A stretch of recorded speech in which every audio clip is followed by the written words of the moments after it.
মজার mood YouTube চ্যানেলে আপনাকে স্বাগতম।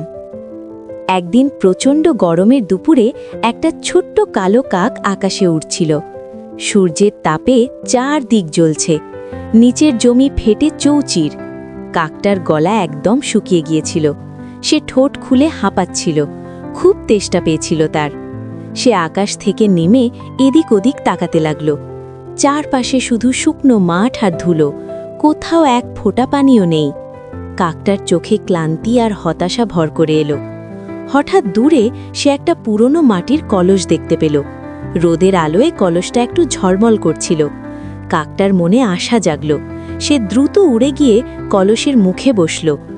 কলসের ভেতরে অল্প পানি ছিল, কিন্তু পানি এত নিচে যে কাকের ঠোঁট সেখানে পৌঁছাচ্ছিল না। সে বারবার চেষ্টা করল, কিন্তু পারল না। কাকটা খুব মন খারাপ করল, তবে হাল ছাড়ল না। সে একটু দূরে বসে ভাবতে লাগল। হঠাৎ তার মাথায় একটা বুদ্ধি এলো। পাশে ছোট ছোট পাথর পড়েছিল। কাকটা আনন্দে চকচক করে উঠল। সে এক এক পাথর ঠোঁটে করে এনে কলসের ভেতরে ফেলতে লাগল। পাথর পড়ার সাথে সাথে পানির স্তর ধীরে ধীরে উপরে উঠতে লাগল। কাকটা থামেনি, পাথর ফেলতেই থাকল। অবশেষে পানি কলসের মুখ পর্যন্ত উঠে এলো। কাকটা খুব খুশি হল।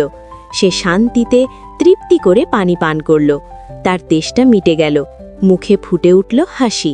মজার মুড ইউটিউব চ্যানেলে আপনাকে স্বাগতম। সকালে বনের ডালে ছোট্ট পাখি গান গাইছিল। সূর্যের নরম আলো, রঙিন ফুল, সবুজ গাছ, সবকিছু শান্তি ভরে। হঠাৎ নিচ থেকে শিকারি এসে ধাপে ধাপে এগোলো। পাখি ভয় পেয়ে চোখ বড় করে ডানা কাঁপাতে লাগল। গাছের নিচে সাহসী একটি পিঁপড়ি তার পায়ে কামড় দিল। শিকারি ব্যথায় লাফিয়ে জাল ফেলে দিল। পাখি ডানা মেলে উড়ে গেল আনন্দে পূর্ণ। সে পিঁপড়ির দিকে তাকিয়ে মাথা নাড়ল, ধন্যবাদ জানাতে। শিখন: ছোট হলেও বুদ্ধি আর সাহস থাকলে বড় বিপদ জয় করা যায়।